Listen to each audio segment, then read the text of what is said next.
ఆత్మకూరు జిల్లా ఆర్ఎండ్బి guest house లో దేవాదాయ మంత్రి రామనారాయణ రెడ్డి మీడియా సమావేశం నిర్వహించారు. ఈ సందర్భంగా మాజీ ముఖ్యమంత్రి వైఎస్ జగన్మోహన్ రెడ్డిపై తీవ్ర విమర్శలు చేశారు. రాజధాని అంశంలో ప్రజలను తప్పుదోవ పట్టిస్తున్నారని ఆయన మానసిక స్థితిపై కూడా వ్యాఖ్యలు చేశారు. జుబిలద్దిన ప్రాంత అభివృద్ధి విషయంలో కూటమి ప్రభుత్వం మత్స్యకారుల ప్రయోజనాలకు ప్రాధాన్యం కల్పిస్తుందని చెప్పారు.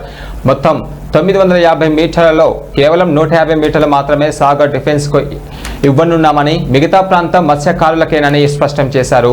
తమ ప్రభుత్వం ప్రజల ప్రయోజనాల కోసం పనిచేస్తుందని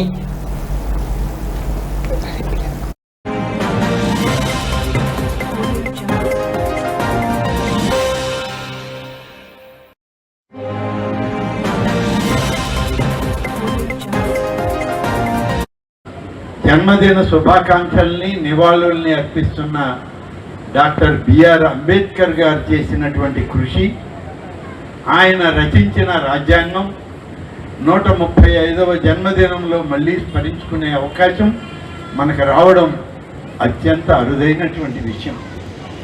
చాలామంది పుడుతూ ఉంటారు, చనిపోతూ ఉంటారు. కాలానుగుణంగా వచ్చే మార్పులతో మర్చిపోతూ కూడా ఉంటాం. ఒక్కొక్కసారి మన కుటుంబ సభ్యులనే మనం మర్చిపోతాం. తరం మారితే ముందు తరం ఎవరు అనేటువంటిది కూడా తెలియనటువంటి పరిస్థితి. మరీ ముఖ్యంగా ఈనాడు ఇప్పుడున్నటువంటి సమాజం, ఇప్పుడున్నటువంటి వాతావరణం, ఇప్పుడున్నటువంటి దుందుడుకు పోకడ, ఇవన్నీ కానీ చూస్తే కుటుంబ సభ్యులే గుర్తురానటువంటి పరిస్థితి. ఇటువంటి రోజుల్లో, ఇటువంటి సమాజంలో 135 సంవత్సరాల క్రితం ఈ దేశంలో పుట్టి, ఈ దేశ స్వాతంత్రోద్యమంలో పాల్గొని